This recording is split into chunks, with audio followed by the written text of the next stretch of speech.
Well, good morning, everybody, and welcome to Town Talks on Friday, April 1st. It's a beautiful day here in downtown Danville. I'm looking out my window and the sun is shining.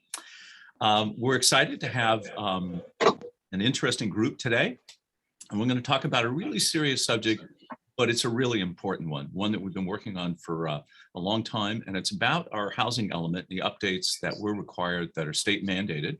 And we're joined today by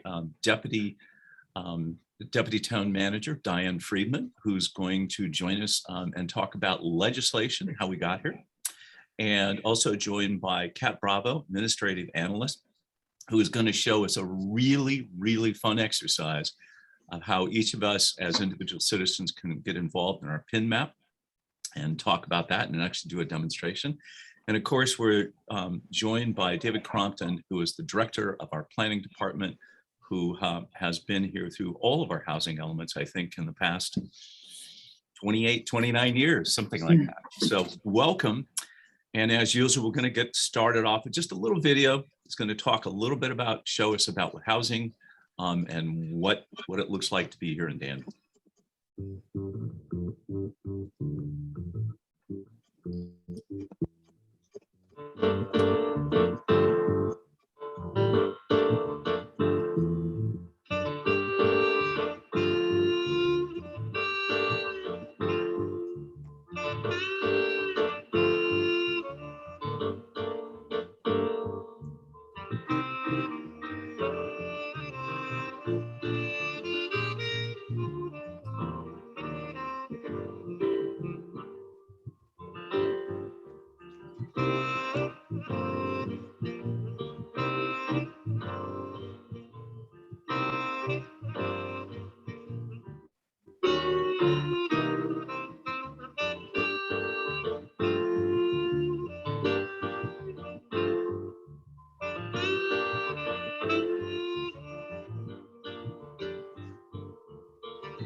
Well, great. That was just sort of our little morning jazz to get us relaxed about a subject that is pretty stressful for us on the council, and I know our staff.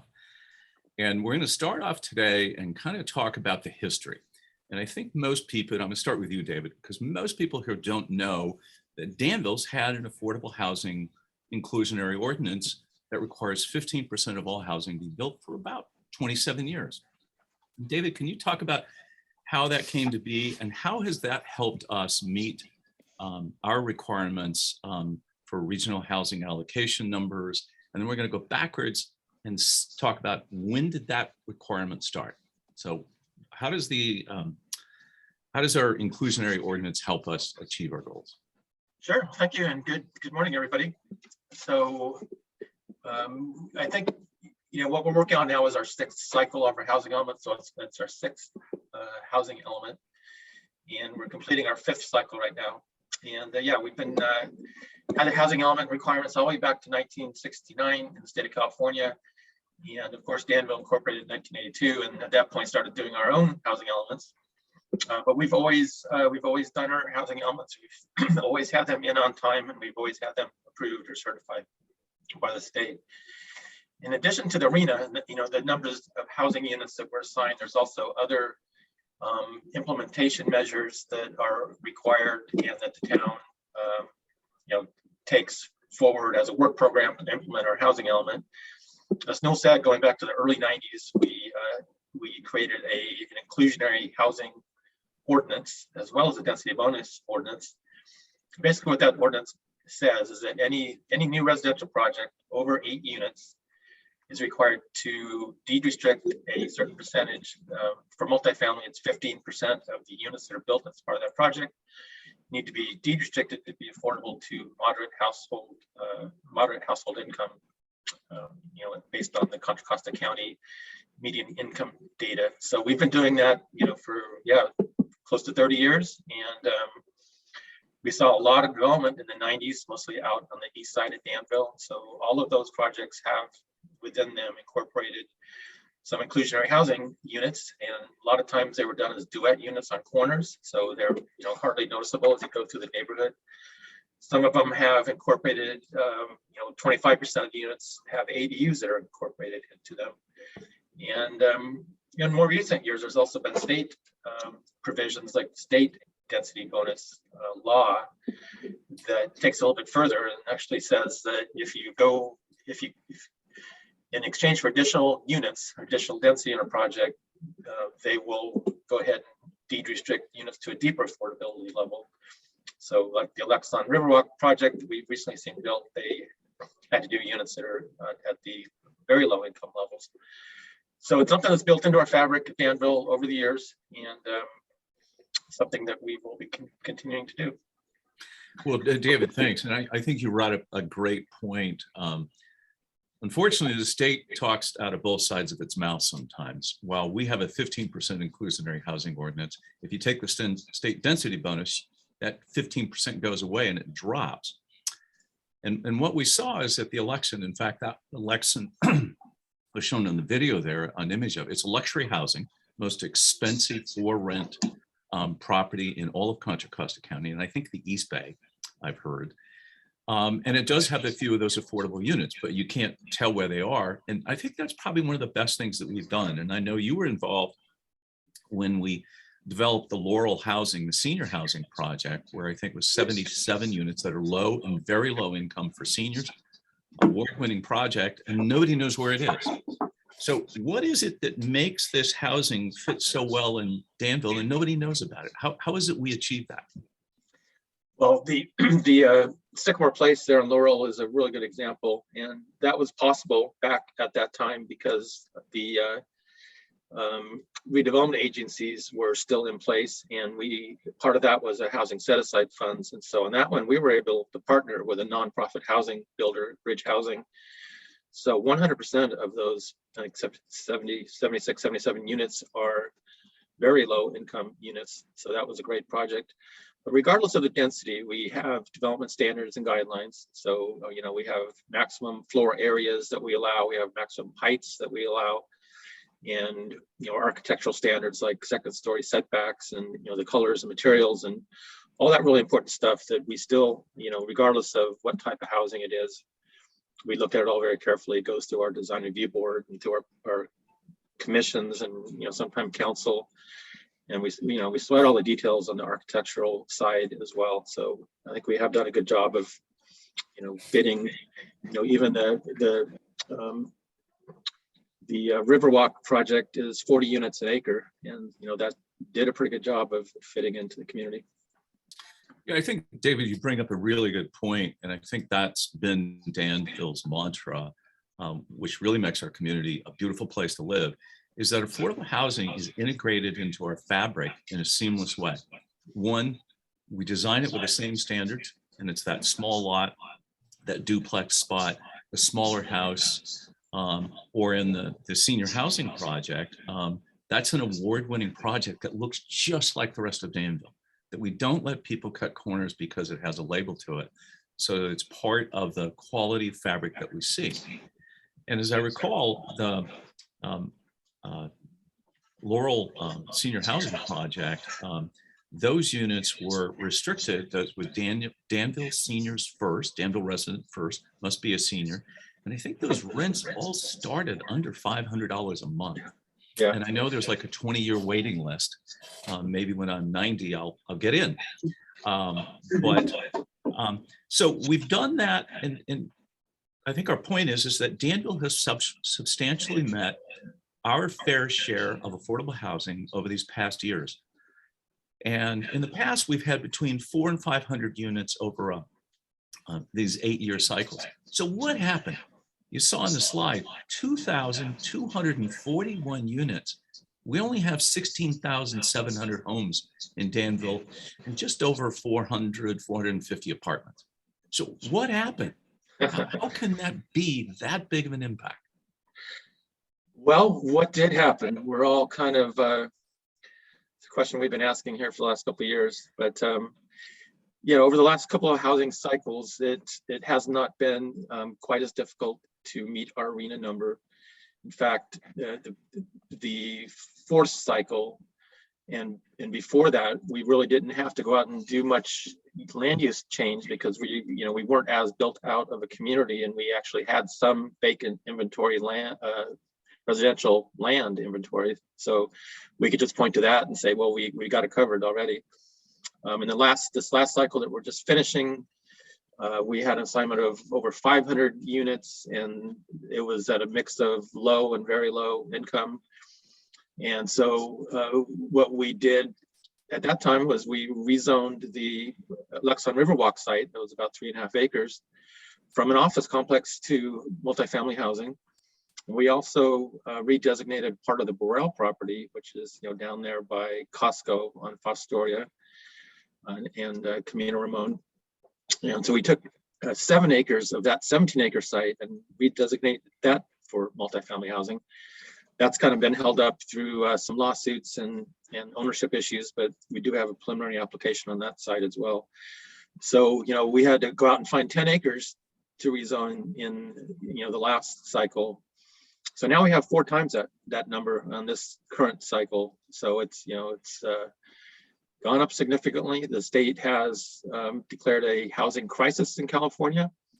And so their housing projections and their population projections have gone way up, and they're trying to actually play catch up, I guess, for the past and the buildup of lack of housing in California. So the methodologies that they use to determine the number of units required in this round of the housing element just was way up from the past, and it was just basically based on the state's declaring of a housing crisis and wanting to try to solve that.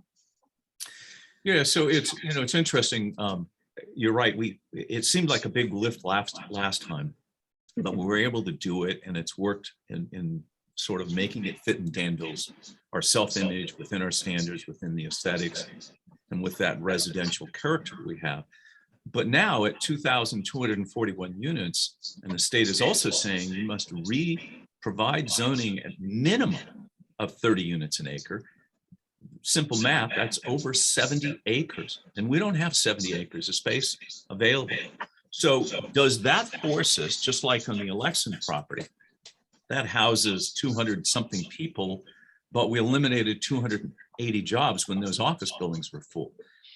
Is that kind of the conundrum that we're in, instead of that live-work housing balance and about people commuting, that we're going to be forced to primarily look more at the commercial lands to rezone? Yeah, that's really what it's coming down to. And you're right, our 2,241 unit assignment is broken into different income categories. And the state says that if we rezone at least 30 units an acre, that qualifies for low or very low. And because, as we found out in the Lexon Riverwalk, even at 40 units an acre, if they're not deed restricted, they're above moderate income. So we don't really have any reason, even at 30 units an acre, we'll cover the above moderate and the moderate and the low and very low. So we have no reason to rezone or general plan anything at less than 30 units an acre as part of this housing element. And the conundrum is, and this was part of our, when we've received our RHNA numbers, part of our appeal to ABAG, challenging the methodology that they used, was that they really didn't prioritize a jobs housing balance in it. We felt like communities like San Jose and down in Silicon Valley, where there's been a real differential between jobs and housing provided there over the last 20 years, is really where the housing should go. But the ABAG decided to emphasize communities that are what they call high resource areas. And that's basically the suburb areas that have high quality schools, parks, facilities, and what have you. And they really kind of prioritize putting the units out in the suburbs rather than in the job hubs in the Bay Area. And yeah, so the problem is we need more housing, yes, but we're going to displace jobs. We're going to really, the only way, we don't have a lot of vacant land. And so probably the most obvious ways to find our land for housing is to look at underutilized commercial or office spaces that we have in Danville. And those, provide jobs for maybe some of the people that would want to live in these, higher density housing projects. So it is a conundrum. We're adding housing, we're losing jobs, and there's going to be more vehicle miles traveled to jobs, and it's going to exacerbate the greenhouse gas issues that we also have state mandates to reduce. Yeah, David, thanks for that. I'm drinking my decaf coffee because when I talk about this subject, if I had caffeine in this, I'd be off the roof, along with our fellow council members. This is our biggest challenge, but Danville has met it in the past. And, it's really important for people to note, Danville doesn't build housing, nor do most cities. That's not our job, and that's not within our charter. But we have to, in this case, facilitate the opportunity for it to be built. And we're not supposed to have any barriers. So what happens if Danville chooses not to comply with these state imposed standards and adopt this housing plan? What would happen? So unlike any other elements of our general plan, the housing element, the only element that has to be certified by the state of California. So after we review it, we send it to the state for review.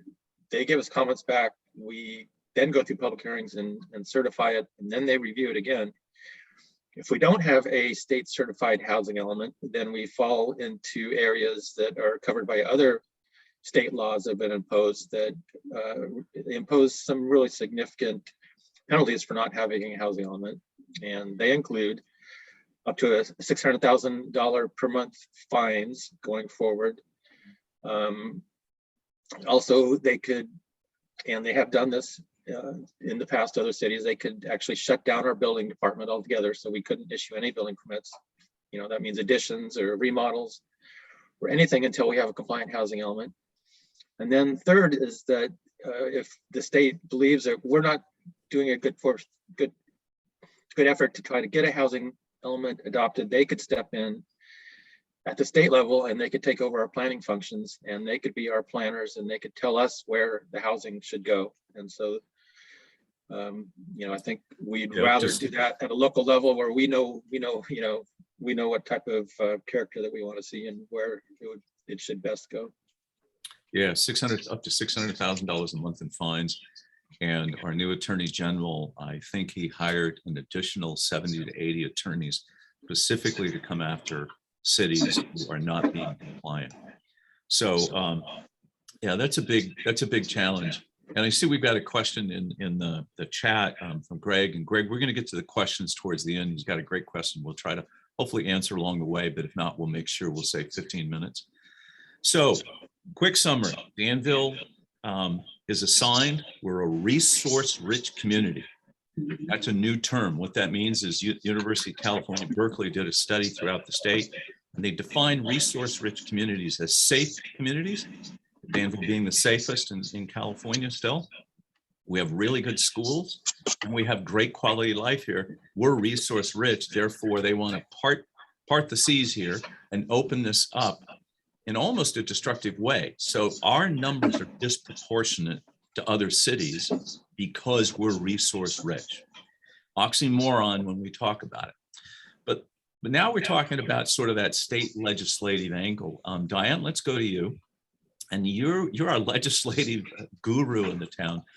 Can you go through, summarize some of the laws that happened last year, particularly the ones that took like SB 9 that started to take effect July 3rd of this year, and then also give us what are they looking at now? And we haven't even finished what we're trying to accomplish.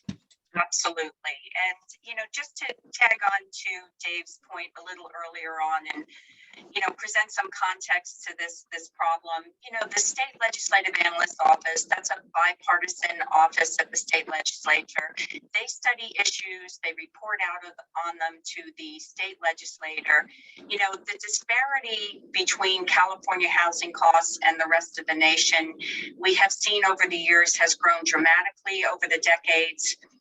they have concluded that, the housing costs, and we see this in permits being issued for housing units, it's a leading indicator of housing construction. It's never recovered from the Great Recession. There's a lot of factors into these housing issues. Higher tax generating land uses like commercial property is more attractive as far as building. Limited land to build on. California's geography is mostly on the coastal areas. The cost of development, and then project delays due to CEQA, lengthy review process. So, prior to the pandemic, the central focus for Governor Newsom's inaugural address was that we're in a housing crisis and that we need to build 3.5 million units by 2025. And that is the stretch goal at best. If you look at the history, we have never been able to produce over 850,000 units of housing annually. It's far more than we've ever built in the state. So the state legislature, with this context, has been intervening more and more to usurp local control in housing. They are removing constraints to housing development. They are focusing on production. And the state legislature believes that housing production will bring down the cost and create affordability within the state. And with that, they have been, over the past 4 to 5 years, enacting housing laws. For instance, in 2020, we had AB 68, which was a streamlining of accessory dwelling units. And that basically just created an over-the-counter process to create an accessory dwelling unit. And we saw the results of this in the town. In 2019, we had 22 permits that were issued for accessory dwelling units. And last year, we doubled the production of accessory dwelling units. We're at 51 for 2021. And the laws, two of the laws were included in a Senate housing package last year. One, which was the most consequential, was SB 9. And SB 9, in and of itself, single-handedly, it eliminates single-family zoning in the state of California. And the major provisions of SB 9, it allows for a ministerial approval of a duplex on a single-family lot. Studies have shown that most of the land in California is locked up in single-family zoning, and the state intervened and said, we need some of this land. They want to create what is called gentle density or missing middle housing, where they densify single family neighborhoods and create housing. And again, all in the effort to reduce housing prices.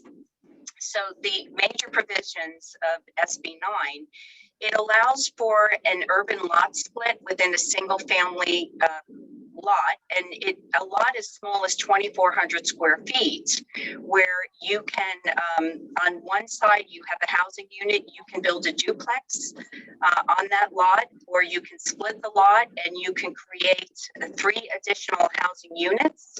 So where you now have one single family house, if you invoke an urban lot split or you want to create a duplex, you can create up to 4 additional units. And on top of that, also accessory dwelling units, those have to be approved by town council. So you can upzone a single family lot with town council approval on the ADUs up to 6 units, where 1 unit used to be.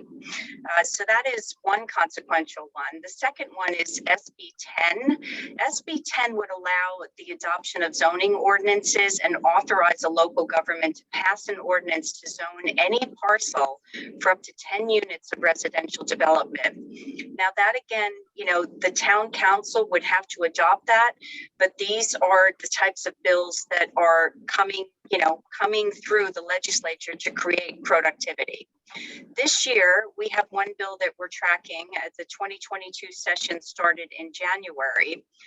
It's called an adapted reuse project law, and it means that any commercial, public, industrial, or office building, a structure that has 25% occupancy or less, can be converted into a housing development by adaptive reuse. We're watching this very, very closely. I think they're looking at some of the effects of the COVID-19 pandemic to see if obviously businesses have changed. There are more people that are working from home, so there's a lot of vacant land or vacant office space, and the state is looking at very creative ways to use laws to adaptively change that to housing. The other measure that we're watching, and this is in addition to really AB 68, this is SB 897, and this is an add-on to the ADU law of AB 68, where, it's going to change the height if this bill goes through, where right now the ADU law is 16 feet. This bill would allow construction of a height up to 25 feet of an ADU. So we're seeing the ADUs, they're now, if this passes as of January 1 in 2023, we can go up to 2 stories as far as ADUs. So those are some of the things that we're tracking. And, the other thing that we really want to note is that our town council recognized that the state was really, impeding local control, created a legislative committee at the end of 2019 that meets once a month. It's on the 4th Tuesday of every month, to review these bills and allow our community members to weigh in and to get updated on what is happening in the California State Legislature. We send out news articles quarterly. We have a website that discusses all this. And then we also do town council reports on legislative updates at the second meeting of every month, because we want our residents to be involved in what's happening in the legislature. No, you're muted. Diane, thank you for that. It is a lot of work that we have to go through to unfortunately keep not only our eyes and ears, but physically be in Sacramento more often than we should be, because of the legislature's attitude, particularly over the past 8 years, is to really destroy local control and allow communities to flourish and do the things that they're good at. SB 9 that you mentioned, that took effect here January 3rd. The most significant thing, the idea was going to, as you said, create more housing, but actually it's not. It really isn't doing that. It's more a slap in the face. And in Danville, I think what we've seen is where we had lots where you have a 1 acre lot and you're not allowed, that's the smallest lot, it's an R40 zoning. You now have by law the right to split that one time. Every property owner in the state of California owns a single family lot, has a one-time opportunity to split, provided that of the 2 lots that you create, no lot is less than 2,400 square feet. And what we're doing in Danville is seeing 1 acre lots being split in 2 acre lots, and now somebody can sell that piece of property for $2 million. That's not affordable housing. That's a joke. What it is making us, let's say, if we consider ourselves a fairly affluent community, a more affluent community, but it is really hurting on the smaller lot areas, the houses in the middle. You might not be able to do this, or they're creating flag lots. So ADUs, accessory dwelling units, what we used to call in-law units, those traditionally were always in the backyard. Now they can be in the front. They only have to be 4 feet away, and we have to issue a permit almost essentially over the counter if it's a conforming thing. That's what's unfortunate, because we have always had the opportunity in Danville to design standards and things to make all of those things work and fit. We're in a new era where we're at now, and the penalties are severe. That would jeopardize our community even more so on giving up local control to the courts and other public agencies. So context, we have to do a housing element. We've been doing it for, all cities have been doing it since 1969. We've always done it. We've always complied, but we're now at a threshold which is really challenging. So part of our message here is to inform people to get involved, let their legislators, our local legislators have done a great job advocating for us and our purpose, because the La Miranda area and Danville are very similar bedroom communities. These numbers don't work. They're just disproportional. And we've really let Santa Clara and the Silicon Valley cities off the hook because they fiscalize their land uses to not build housing because they do employee taxes, gross receipt taxes. They fiscalize. So they want us to impact our schools, pass our own school bonds, educate them, everybody, build the highways to get there. But we're stuck. So Danville's going to do its best job that we can to always do it in a way to fit. There's a little bit of hope I'm just going to mention. And there's a fact sheet here, which is on the state auditor's report over the housing needs, the regional housing needs analysis assessments and how that was done. And the audit has basically said is that it's not substantiated in some areas, not necessarily want to change the numbers, but it's given hope, and particularly Senator Steve Glazer has helped get this audit done. And cities are looking at the opportunity of whether or not what David was talking about earlier, that jobs housing balance. If we're being forced to rezone property to get people to live here so they can commute further, that's the antithesis of what we're supposed to be doing in a regional plan, both from ABAG's point of view, MTC, all of our own standards, that might be a reason to have these reviewed. But absent that, we have a deadline that we have to meet, and we cannot meet it because the consequences are too severe. So now we're going to go on to something that's kind of fun. And this is an opportunity for everybody in our community to participate. And Kat, you have been involved in our surveys about our downtown master plan along with our assistant town manager.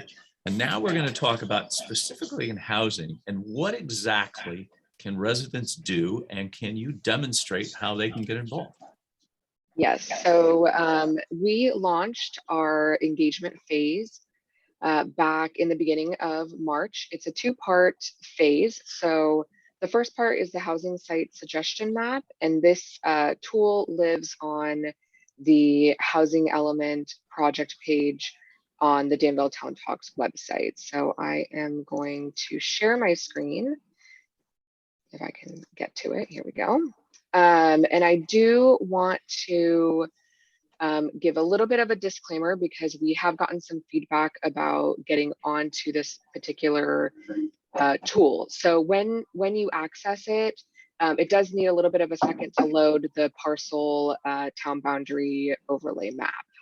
So just give it a second and you'll see this. So I'm just gonna walk through the what you're seeing and explain what you can do here. So each one of these little green pins you see is a pin that a community member or a community stakeholder has dropped down on a site that they believe is a good spot for housing. You might see these lighter green and yellow circles with numbers in it. That just means that there are a greater number of pins in that particular area. So as you zoom in, you'll see the pins start to spread out. There are 3 ways to navigate this site. You can zoom in and out. You can move the map around. This particular tool is also accessible on a smartphone or on a tablet. So if you're out and about around town, you happen to see something that you think would be a good housing site, you can actually toggle to your current location. And again, just takes a second to load. Or you can search by a specific address. So when you are ready to drop a pin, you just go to this plus sign over on the left-hand side. You take your pin and you drop it. It'll give you a little bit of details about the site. You can add a comment, you can add an image, which we certainly encourage because it gives us a little bit of insight on why the site is being selected. You don't need to register to participate in this tool. If you don't want to register, all you have to do is provide an email, a screen name, and agree to the terms and conditions, and then you hit submit. I would encourage residents to register because you basically are registering for the whole site. And while this site was originally launched with the housing element, it has been expanded to include other projects that the town is working on. And so any type of correspondence we send out on any project, you will get that email. So the other nice thing about this tool is that it is a collaborative work environment. So what we've seen is that there's an activity feed here on the side that you can go through and see pins that people have dropped. If they've left comments, what they've said about it, you can toggle to that specific location if you want to see. And so, like I said, what we've seen is people are feeding off of the other pins that are dropped from community members. So they're saying like, oh, I never would have thought of this site. I agree with this, or I'm not so sure about that one. So we, like I said, it's a collaborative work environment. What I will say also about this site, because it can be a little scary to think that a pin can be dropped anywhere. And while that is the case for this tool, it does not mean that just because a pin was dropped on a site that it will be included in the housing element. There is a long list of criteria that the state has that makes a site viable for us to include in the housing element site inventory. And so on the back end, our staff during this process and after it closes will be analyzing the sites that are suggested against the state criteria. And then sites that meet the criteria or have a strong probability of being accepted by the state will then advance to our second part of our engagement phase, which will be launching in June. And that's it's called Balancing Act. And that tool focuses more on specific sites and what density looks like and how we balance where and what we need to build around town. So this tool particularly will be open for one more week. It closes April 8th. So we definitely encourage residents to get out there. We want you to get involved. We want to hear your feedback. And like I said, we're all in this together. It's a collaborative work environment. Kat, thank you for that. Hey, could you do us a favor? Could you also cut and paste the link and put it in the chat for a few of those? And I see a couple of folks who are just trying to get on the site, and some have said it's really slow and it freezes up and locks up a little bit. I saw that happen once. So we might want to just make sure we reach back out to the vendor and make sure that they're keeping enough capacity and bandwidth there. So what this really illustrates is, as Kat said, it's not the solution, it's an opportunity to understand it. Staff's responsibility is to present to the Planning Commission and ultimately to the Town Council is detailed analysis of these sites. And let's be clear, we're not looking at wiping out single family neighborhoods. That's not on the table. Our challenge is, though, we have 18 square miles that's within the town of Danville. That's our incorporated area. Of that, 8 square miles is permanent open space. And most of that's in public trust. Some is owned by HOAs, but essentially it's open space. So the challenge there is within that other 11 square miles, preserving our single family neighborhoods and gently trying to incorporate this increased zoning in ways that make sense, that visually looks appropriate for Danville and meets state standards. And again, doesn't mean it's going to get built, because that's not our job. We have to facilitate the actual general plan amendments to be able to accomplish that should a developer come in to do that. And somebody asked, it's a really good question, does SB 9 help us in our housing element? The answer is no. This is just another tool, but we don't get to go around and start counting units. They can count as times go on, but SB 9 didn't say they had to be affordable units. They just said you have the right to split your house and we're going to build more housing. So we always have the state saying, well, it's all about affordable housing. Oh, we just need more housing. And various laws do things. Market rate housing is easy to build. You build it in Danville and it will be sold. What's also interesting, when you look back in the year 2000, Danville is a significant point in time. 22 years ago, it's because our general plan that we had developed 20 plus years earlier said Danville would be built out in the year 2000. And that's substantially true. And what that means was, if you look back at our population and our population growth since the year 2000 till present day, is between 70 and 90 people a year, depending upon the year. And we were at a peak in California in the early 2000s of 500,000 net new people living in the state of California. And last year, it dropped down to below 30,000 people. So dramatic shift and change. The RENA numbers and stuff aren't looking at that. They're looking mostly backwards. The reason why housing's so expensive, the reason why rents are up is that there's this belief that there's a shortage of housing and it's causing people, but we have a shortage of affordable housing. There's almost 1.5 million home residential projects for units, both single family and multifamily, that are approved in the state of California by cities and counties. And the state hasn't figured out why aren't those being built. And if they would focus on that and help answer those questions, we would be back to a more normal course. But the state doesn't want to deal with it because it takes a tremendous amount of financial resources, things like that. So in a high level view, we have a date, and David, that date is we're scheduled by January of 2023. So that sounds like a long ways away, but that's in fact 10 months away. We must have this submitted and approved and sent to ACD. Is that correct? Yeah, January 2023 is the date that it's due. There is a 4-month grace period after that until May, but we're not planning on having it depend on the grace period. So we're planning on getting it into the state by the end of January 2023. Because even when we submit it, it doesn't mean it's going to be approved, because they actually review it. We have to go back and forth. So in theory, we've got to be approved within that period of time. Yeah. So the other thing is, as Kat said, and again, we'll keep our eye on it, is go to our website, go under Town Talks, our housing element. There's an opportunity there to be engaged. Check it out for yourself. See the struggles that we're going through.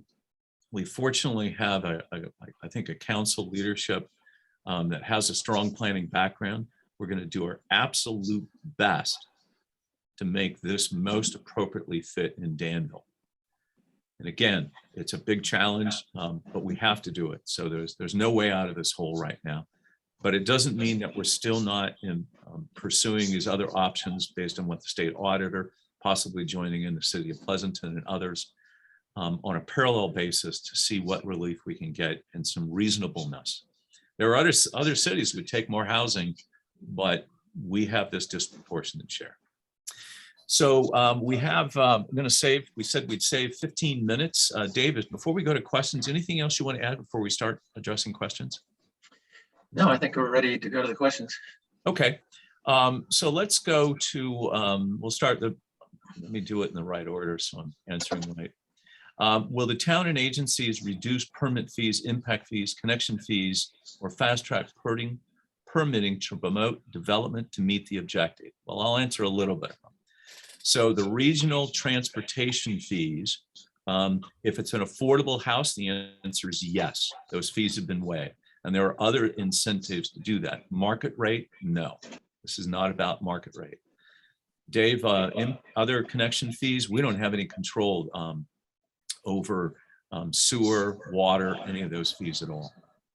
Correct. Those are separate districts. I guess I would just add that as part of this process of updating our housing element, we are going to be doing the general plan changes and the rezoning. So the sites would be there kind of shovel ready for a developer to potentially build. So and there are streamlining requirements. There was some laws, I think it was SB 330 that went into place a couple years ago that streamlines the review process, cuts out CEQA review, and pretty much limits it to a kind of a design review, site planning type of review for a developer, and sets a timeline for how much time a city has to take action on an application. So right. So in theory, it saves time, which saves money on the process. David, what's the breakdown on the RENA numbers that we would assign for housing units to plan for the 2241? What's the breakdown between the various categories of affordability? I don't have that chart here in front of me. That's so the 2241 is the total, and almost 1,000 of those are either low or very low. So almost half are in those categories, and then the other half, a little bit more than half, is in the moderate and above moderate.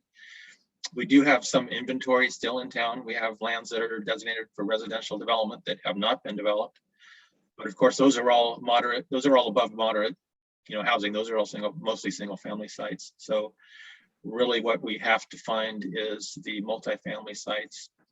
And I think Neil mentioned that the 2241 is a minimum, because there's also a law called the no net loss law in California that says that if you have a housing site in your housing element and you don't get the affordability that you anticipated or you told the state you were going to get, you have to automatically go out and rezone another site to make up for that.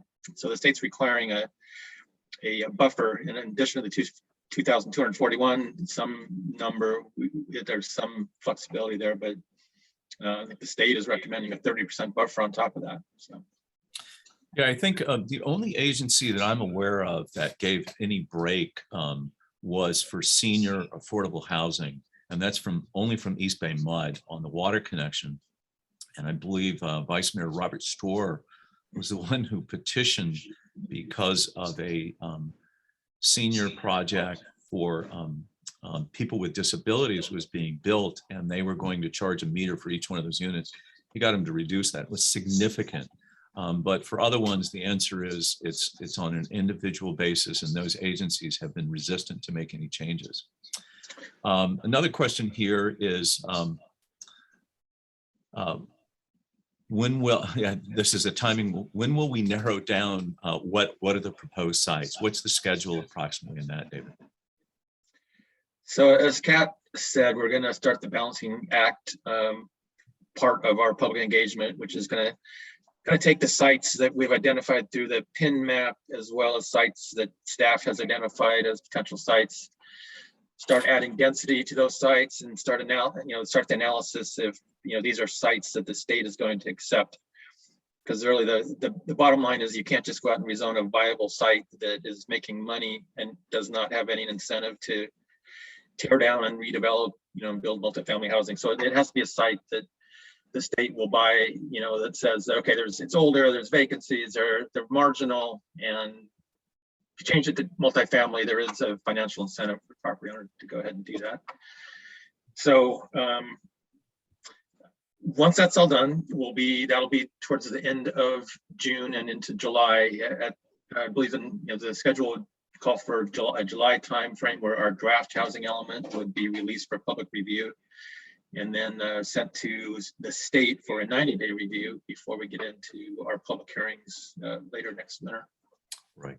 Yeah, and the public hearings are important because those hearings will start at the Planning Commission level, and then we'll also have, when they package it and make their recommendation to the council, we'll also hold public hearings on that. Somebody's asked a question about, can we look at building, two-story buildings where one floor is residential, one is office? And the answer is yes. And Danville's been doing that for some years. In fact, on the video, you probably saw the red and white old historic Danville Hotel. And most people don't know this, but that was part of a larger site there that was redeveloped. But Boss Boulanger is the restaurant that's in the lower floor, where the upper floor is 2 affordable apartments. They're actually 2 of the coolest places to live in Danville. They're beautifully designed, but that's a sample of adding more housing. And yes, the answer is there are proposals in the downtown area and elsewhere in some of our commercial zones to do sometimes retail on the first floor. More likely the residential is going to be on the second floor. First of all, the views are great there. The challenge is about parking. The state has also changed the rules for parking on that. And there's a lot less parking restrictions. Same thing on subdividing your lot, is they really eliminate all the parking requirements for there. So let me see, are any other questions? And Diane, did you have any questions that were submitted to you that you have? No, Mayor Arnerich, we don't have any questions electronically. Okay. So I think we've answered most of the 6 or 7 questions we've had there. Overall, I think what is challenging, particularly for Danville, is that we've had really good standards. We've had as David, you mentioned, our architectural standards and our zoning requirements, which allowed and facilitated affordable housing, but we did it in a way that was done admirably, with dignity, and that it is part of the normal fabric that nobody knows. The worst thing you can see, and you've seen it in cities, in St. Louis and major cities in the United States, where affordable projects are built. And unfortunately, the people that live there, it gets labeled that way. It's poorly built. It's not maintained well. And it was built to a lower standard. That in Danville, we've been very fortunate that the affordable housing, and if we really go back, I believe it was Braddock and Logan used to be headquartered in San Leandro, and they were building back in the 60s in San Leandro. And I know this doesn't sound, true, but it is. They moved their company to Danville and their employees because it was more affordable to live here. Well, then they got the idea of developing here, and they developed Greenbrook. And Greenbrook was a model of how to build residential rural communities with open space, with walking trails. They meandered along the creek, San Ramon Creek, and the tributaries off of there. They put recreation facilities in. They essentially built everything together. But more importantly, they built every kind of affordable housing that you could have, from single family homes to they created that model, which we still use today, of a duplex, which was located on a corner. The front door of one unit faces one street, has its own address, and the other one faces the adjacent street. And the corner is actually open with landscaping, so it looks like two independent houses. They had townhomes there. They had some apartments in there. Great models, and it's a way that Danville was built over this past 60 years of current development. So our challenges are in this round is not only to keep an eye on the state of California and what they continue to keep pushing and the penalties that they're throwing at cities like us, but trying to not allow the legislation to ruin our city, but to be able to meet it legally so we can still maintain control. Because if we lose control of our own planning, we're losing control of the destiny and the future of our community. And Danville was founded on what was called the 4 Ps: planning, parks, public works, and police. Well, we've done a good job. For 5 years in a row, we are the safest community in the state of California. We have great parks. We have great public works. And what I mean by public works, our streets were so poor because we didn't get our fair share from the county in those days before incorporation. Cities are required by law to have a pavement condition index assigned to all of their streets. And that's on a scale from 0 of being horrible to 100% of being brand new. And any city that has streets that have it's an acronym PCI, pavement condition index, below 70 must carry that as a financial liability and publicly disclose that. Well, we are way above that. We've been in the mid-80s because we make investments in our streets. And truthfully, if we had twice as much money, we'd probably spend twice as much money, but we do it in the most cost-effective ways. Our parks, public works, all of those things in planning are the things that made our community, and we want to fight to keep that. We appreciate Senator Weiner for the work he's done to help support us in that effort, and also as well as with Assembly Member Rebecca Bauer-Cahan and her efforts to stand up and fight. But we also don't do this alone. Not only their help we need, but we also need the help of other cities. And we have been for almost 27 years, we crossed county lines to form an alliance between the Tri-Valley cities, that's Livermore, Pleasanton, Dublin, San Ramon, and Danville, to lobby together both federally and both at the state, and where we have the shared values. And our housing needs are different and the housing assignments are different, but we also share that when one city has something that's disproportionate, it can affect that city negatively and ultimately all of the cities. That we've been very careful to work together. Diane also works legislatively with their counterparts in those cities, so we can try to work with one strong voice. And Diane, what do you see the likelihood of more housing bills actually getting passed this year? You're talking to our professional lobbyist. In your opinion, do you see more that is getting through, or are they getting feedback thinking that maybe they ought to hold off? You know, as we look through the bills that have been introduced into this session, there are not the type of housing bills that we've seen in the past, and I think a lot of the land grab has been done from the state perspective with SB 9 and SB 10. What we're seeing now is more along the lines of development fees, mitigation fees, streamlining, minimizing those, as well as more enforcement.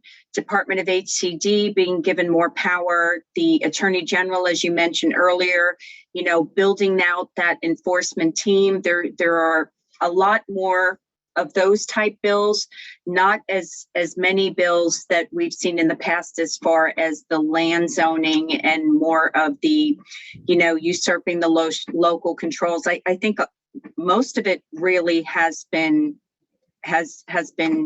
done at this point. So so to speak, the damage been done, and we have to correct.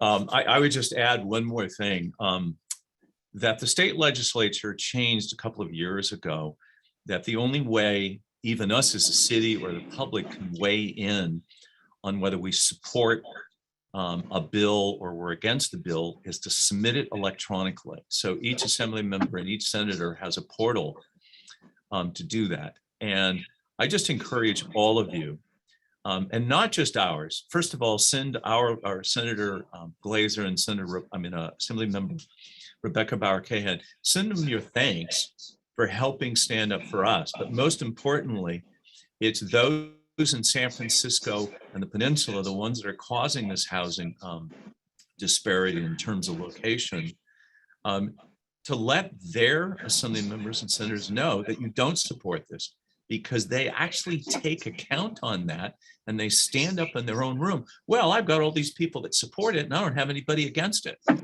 And unfortunately, they use that as a measure.